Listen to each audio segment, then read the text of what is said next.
हाँ प्यारे बच्चों, आज फिर हम कुछ टॉपिक क्लास 12th का इम्पोर्टेंट क्वेश्चन लेके आए हैं जो परीक्षा में हर बार पूछा जाता है। तो क्वेश्चन क्या है आपका कि अनुगमन वेग या अपवाह वेग क्या है, और दूसरा क्वेश्चन क्या है श्रांति काल क्या है, और तीसरा क्या है वेरी वेरी इंपॉर्टेंट क्वेश्चन है कि विद्युत धारा और अनुगमन वेग में क्या संबंध है। तो अपवाह वेग या अनुगमन वेग, विद्युत धारा और अनुगमन वेग में संबंध, और इसका जो तीसरा क्वेश्चन है अनुगमन वेग की सहायता से ओम के नियम का सत्यापन। तो एक क्वेश्चन हर साल पूछे जाते हैं। तो पहला मैंने क्या लिखा कि अनुगमन वेग या अपवाह वेग क्या है।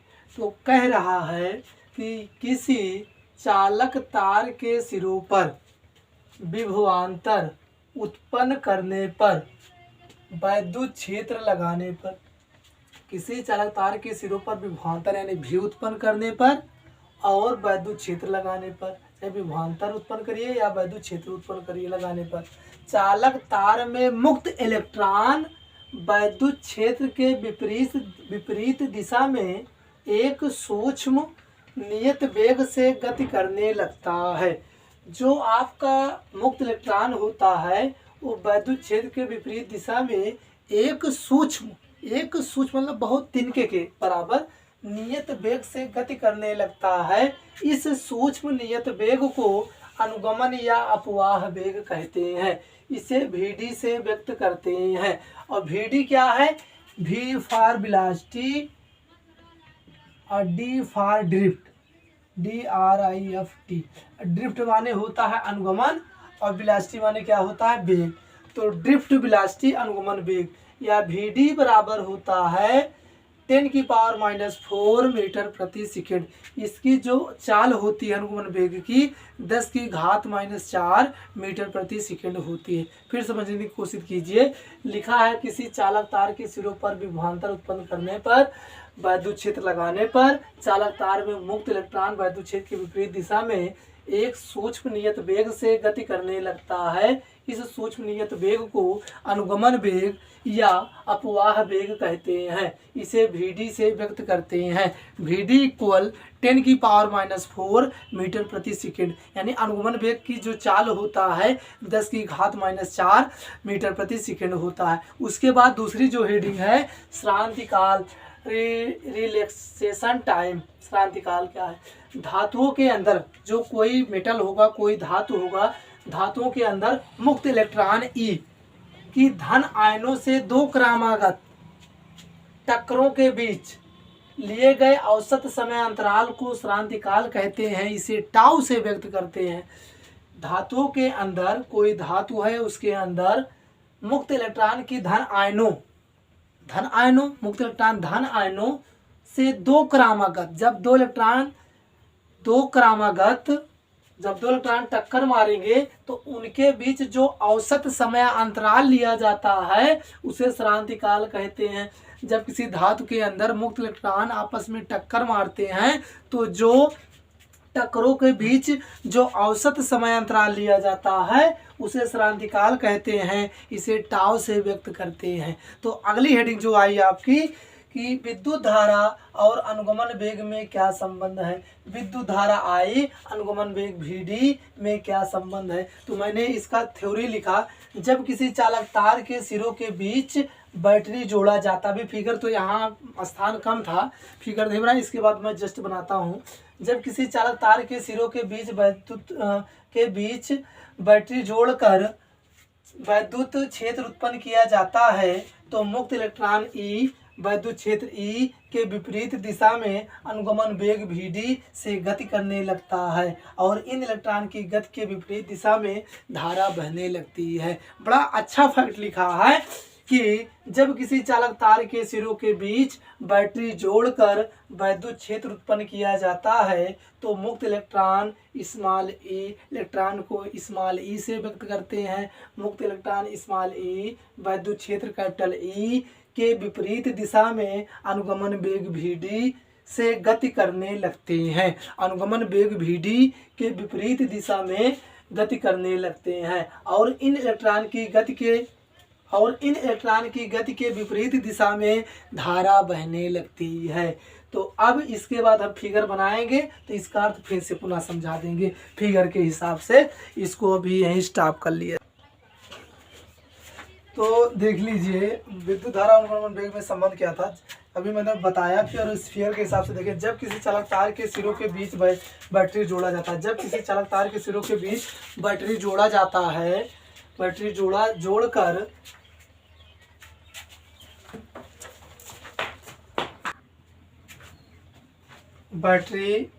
जोड़कर वैद्युत क्षेत्र उत्पन्न किया जाता है। बैटरी जोड़ा, वैद्युत क्षेत्र ई उत्पन्न किया, तो मुक्त इलेक्ट्रॉन ई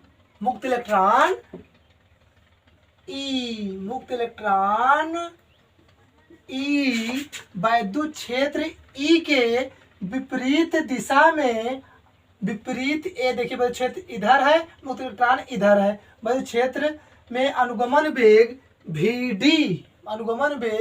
Vd से गति करने लगते हैं।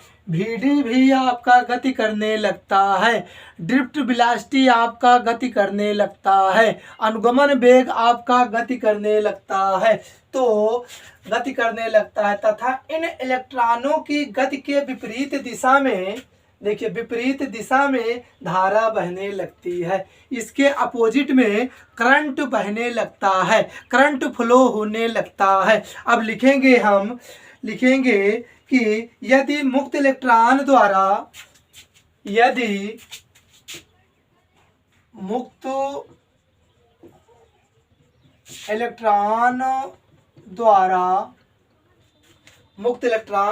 टी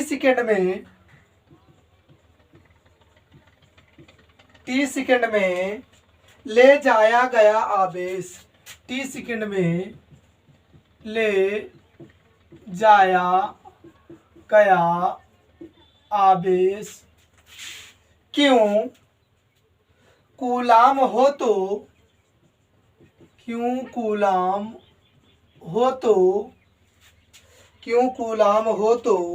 चालक में प्रवाहित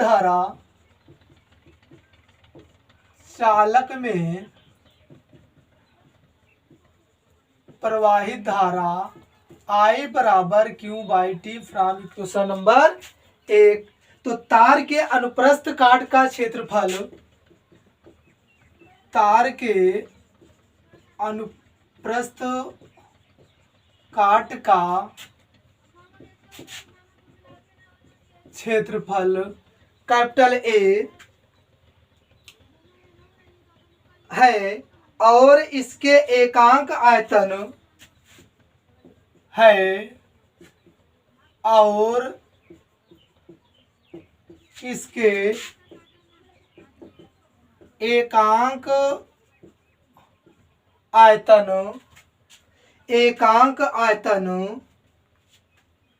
में मुक्त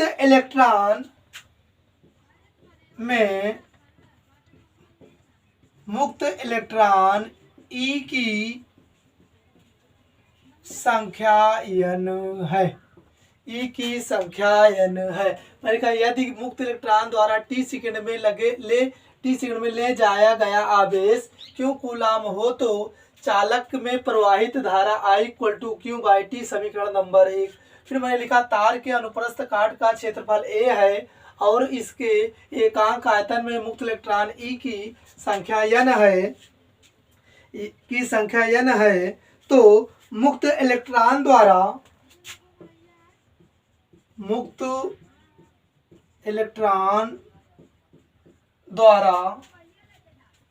टी सेकंड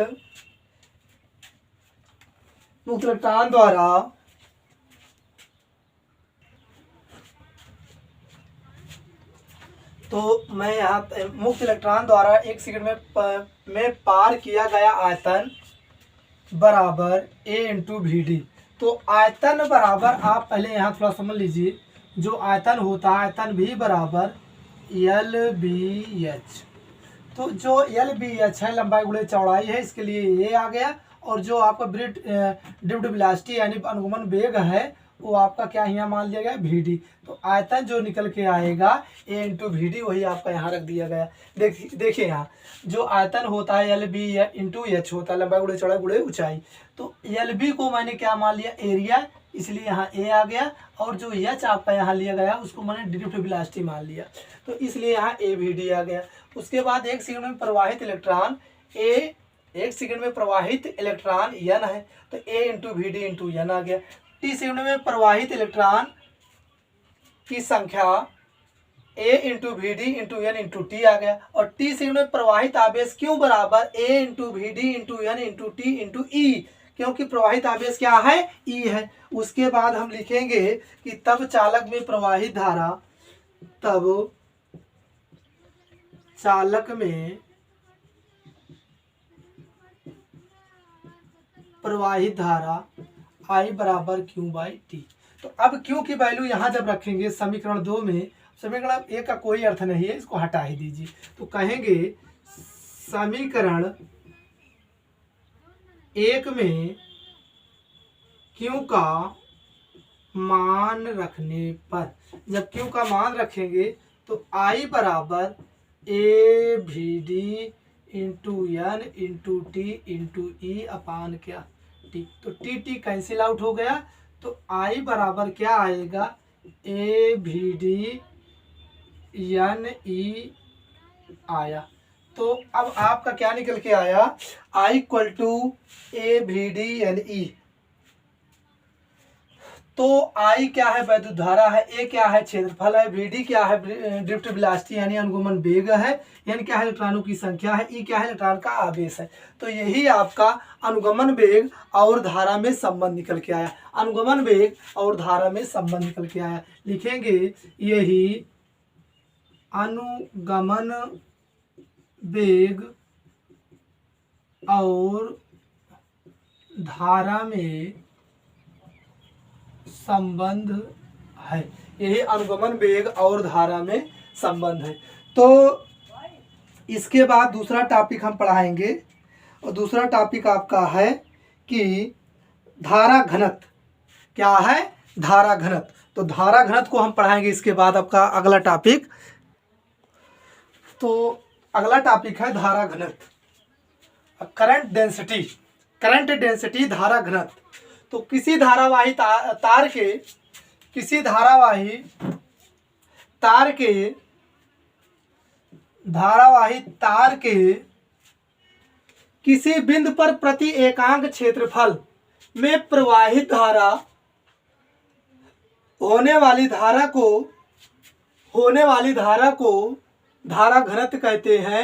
इसे जैसे व्यक्त करते हैं, या इसको हम कहते हैं किसी चालक तार में प्रवाहित धारा आई और उसमें प्रति एकांक क्षेत्रफल ए के अनुपात को धारा घनत्व कहते हैं, या धारा घनत्व J बराबर I अपान ए। तो यह एक सदिश राशि है, इसका मात्रक एम्पियर, धारा का मात्रक एम्पियर, क्षेत्रफल का मात्रक मीटर स्क्वायर।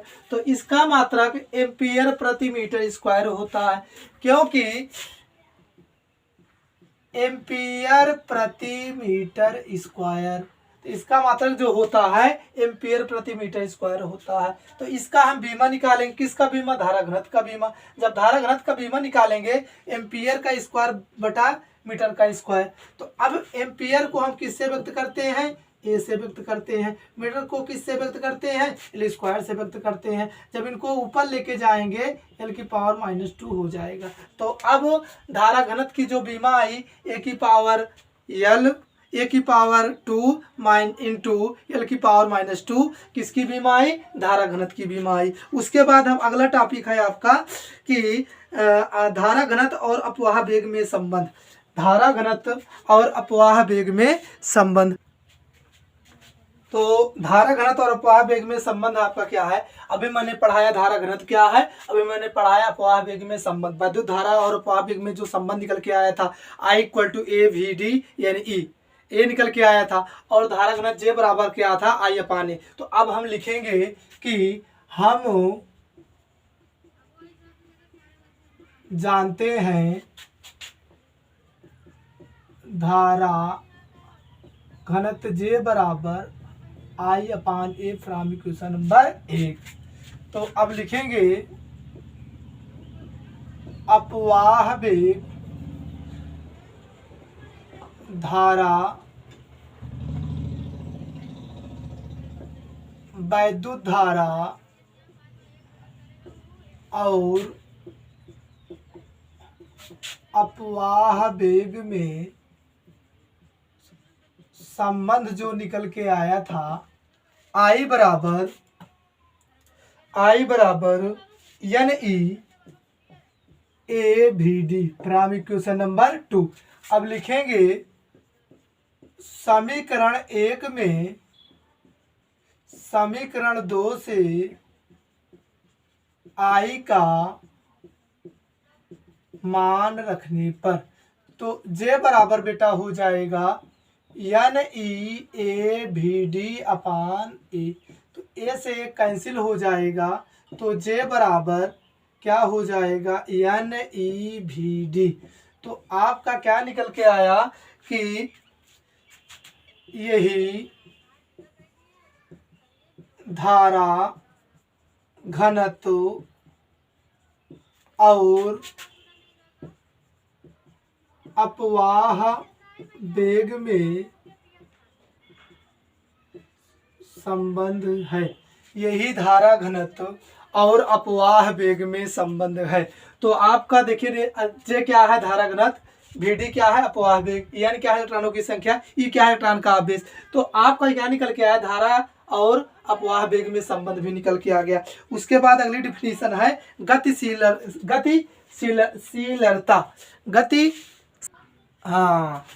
गतिशीलता मोबिलिटी। किसी आवेश वाहक की गतिशीलता वह अपवाह वेग है जो एकांक वैद्युत क्षेत्र में उसके द्वारा प्राप्त किया जाता है, इसे गतिशीलता कहते हैं। इसे म्यू से व्यक्त करते हैं। किसी आवेश वाहक की गतिशीलता वह अपवाह वेग है, वह ड्रिफ्ट वेलोसिटी है जो एकांक वैद्युत क्षेत्र ई में उसके द्वारा प्राप्त किया जाता है, इसे गतिशीलता कहते हैं। किसी आवेश वाहक की गतिशीलता वह अपवाह वेग VD है जो एकांक वैद्युत क्षेत्र ई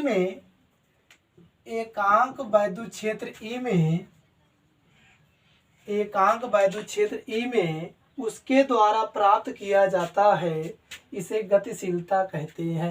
यानी कि ड्रिफ्ट वेलोसिटी अपान वैद्युत क्षेत्र की तीव्रता के अनुपात को गतिशीलता म्यू कहते हैं। तो मैंने लिखा माना ई तीव्रता के वैद्युत क्षेत्र में आवेश वाहक द्वारा प्राप्त अनुगमन वेग VD है, तो गतिशीलता म्यू बराबर VD/E। तो अभी इससे पहले जस्ट मैंने क्या लिखाया था कि धारा घनत्व और अनुगमन वेग में संबंध J = NE/VD। तो यहाँ से हम निकालेंगे VD बराबर क्या निकल के आ जाएगा J/NE, क्योंकि VD मल्टीप्लाई में है, NE मल्टीप्लाई में इधर से जाएगा डिवाइड में हो जाएगा, यानी VD = J/NE। अब VD की वैल्यू यहाँ रखेंगे तो म्यू बराबर J/NE/E। जब इसको हम मल्टीप्लाई करेंगे क्रॉस या इसको पलटेंगे तो आ जाएगा JNE बराबर म्यू। तो आपका जो निकल के आएगा म्यू बराबर J/NE। E क्या है इलेक्ट्रॉन का आवेश, E क्या है वैद्युत क्षेत्र, N क्या है इलेक्ट्रॉन की संख्या, J क्या है धारा घनत्व, म्यू क्या है गतिशीलता। तो आपका ए निकल के आ गया। इसका मात्रक लिखेंगे इसका मात्रक मीटर स्क्वायर प्रति वोल्ट सेकेंड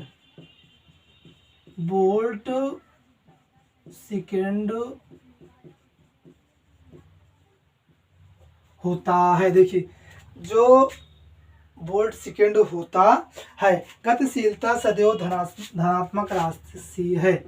गतिशीलता हमेशा धनात्मक राशि है। तो बेटा आपको मैंने सारा टॉपिक पढ़ाया, गुणन वेग, गतिशीलता, विद्युत धारा घनत्व, धारा घनत्व में संबंध, तो सारे टॉपिक को आप पढ़िए, अच्छे से पढ़िए। और मैं आपसे यही आशा करता हूं बेटा कि चैनल को सब्सक्राइब करिए, लाइक करिए, शेयर करिए, बेल आइकन बटन दबाइए और कमेंट में जो त्रुटि हो उसको बताइए। थैंक यू बेटा।